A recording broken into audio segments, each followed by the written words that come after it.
Walang nagawa ang mga residente sa pagsasanib puwersa ng Barangay Council ng Manggahan sa pamunuan Kapitan Kin Cruz, MMDA o Metropolitan Manila Development Authority, TPMO o Traffic Parking Management Office at Action Line sa isang clearing operation. Inikot ang mga kalsada ng Napico bilang panimula ng planong tuloy-tuloy na pag-aayos sa nasabing barangay. Buntod ito ng napakaraming natanggap na reklamo ng opisina ni Cruz kaugnay sa mga illegally parked vehicles, mga tindahang nakakaabala sa bangketa at iba pang mga reklamo. Mahalaga ho ito na ipaintindi rin ho natin sa mga tao. Sa ngayon ho ay meron ho kaming compilation ng mga complaint sa ugnayan sa Pasig, pati sa Presidential Action Center, even ho sa MMDA. Gusto ho sana natin na ipaintindi dun sa mga tao na ginagawa natin to hindi para salparin sila, kundi para ipaayos yung lugar, lalo na ho doon sa lugar ng Napico dahil ho talagang bukod sa napakaraming complaint, napakarami ho tao talaga doon sa lugar na ho yun. Kalahati ho ng populasyon ho ng barangay ho namin ay nandun sa lugar na yun. Kaya meron ho tayong mga marching order ho na kailangan ho natin gawin. Una, meron ho tayong ordinansa ng one-way, one-lane parking.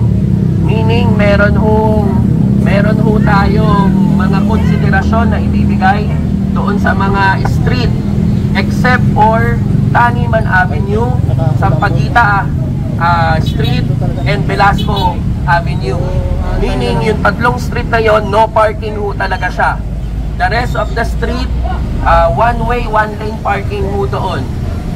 May mga ilalagay ho tayo na mga guhit para maintindihan ng mga tao kung saan sila pwedeng pumasok, saan sila pwedeng lumabas. May mga signages rin ho na nilagay na ho ang ating MMDA. Dadagdagan pa rin ho natin sa TPMO yung mga signages po dyan. Yung one-way, one-lane parking na yon ay isa sa ordinansa na in-author ko nung ako ay konsehal ng bayan. Kaya naiintindihan naman natin yung sitwasyon ng mga tao doon, pero kailangan natin ipatupad yung ordinansa sa maayos na pamamaraan. Tatanggalin natin yung mga nakaharang, yung mga akala mo sa kanila pagtapat nila yung lugar, may nilalagay silang mga barikada para ipaintindi sa kanila yon. Mali ho yun. Dapat ho, pag tatapat nila yung lugar, hindi ho sa kanila yung property.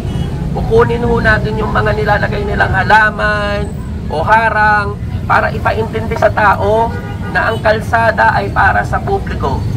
Malinaw ho yun.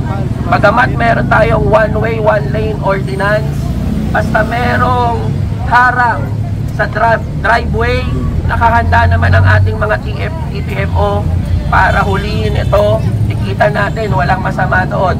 Basta nakaharang sa driveway. Para ipaintindi natin doon sa mamamayan na binibigyan natin sila ng pribilehiyo na mag-park doon sa kalsada. Pero kailangan merong maayos na sistema. May pag-angkin pa ng kalsada na nagiging mitsa ng away magkapitbahay. Kasi itong lugar na to, lagi na lang ganyan na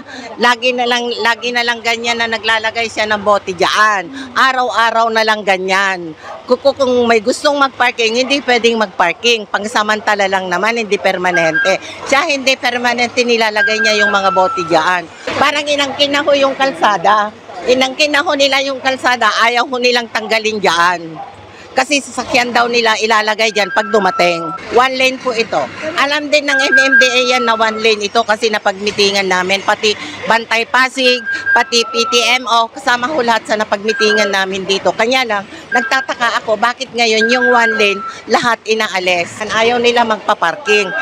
Kung ano sila, di sana gagawa sila ng sariling parking kasi may bahay naman sila. Inaangkin nila yung kalsada para pagpaparkingan nila. Yun talaga problema namin dito na malaki. Makakatulong po itong ginawa ko na to sa amin. Yan o talaga reklamo namin. Hindi mabilang ang mga natiketan, mga sasakyan na na-tow at na-clamp. Inaasahan na dahil dito masasanay at madidisiplina ang mga lumalabag na residente. Hindi pwedeng harangan yung mga driveway. Alam ninyo kahapon nagkaroon ng sunog sa Camagong. nahirapan kami na pumasok yung dalawang fire truck natin. Imagine niyo na lang kung merong mga ambulansya pa, mga emergency na ganyan.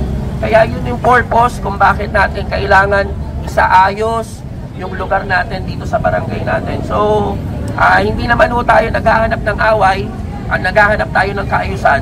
Ipaintindi lang ho natin sa mga mamamayan ho natin na meron ho tayong ganitong programa.